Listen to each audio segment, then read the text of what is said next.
Hello everyone, it is Thursday, May the 14th, and it's the Feast of St. Matthias. Here we get right into the fourth mark of the Church, which is one Holy Catholic Apostolic. Apostolic. That's one of the, they're all important, but in a way, for historical purposes, that's really the key. Got to be linked with the apostles who are around Peter. And when you're not, you're off track. So Acts 15 to 17.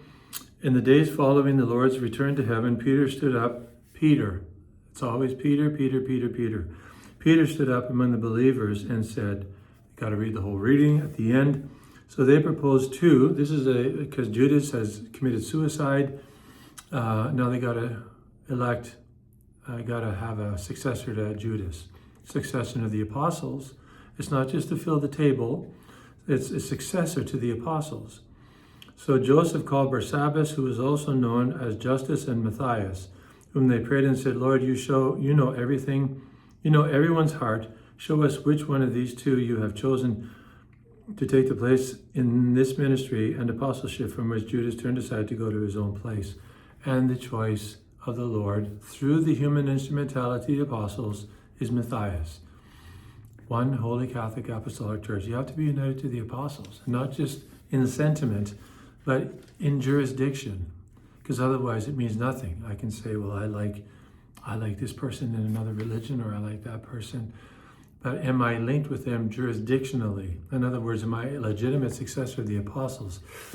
Have I been appointed, to continue their mission, the Great Commission? And if I'm not, then I'm outside the fullness of truth. Over to John Gospel, John 15, 9 to 17. You are my friends if you do what I command you. Pretty straightforward, I say. I did not call you servants any longer because the servant does not know his master's doing. So Jesus makes it very clear what it means to be his disciple. You are my friends if you do what I command you. So if you're not doing what the Lord wants you to do, you're not his friends.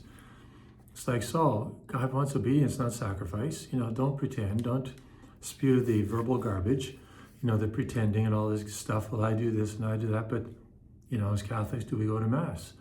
I have this excuse and that excuse, as my mother taught me many times. No, there's no excuse like a good excuse, right? You heard that before? There's no excuse like a good excuse. So just stop with the excuses. Say you don't want to go. It's not a priority. But hopefully you will go. You did not choose me, but I chose you. Jesus did choose you. So accept that choice and do what he commands you. God bless you.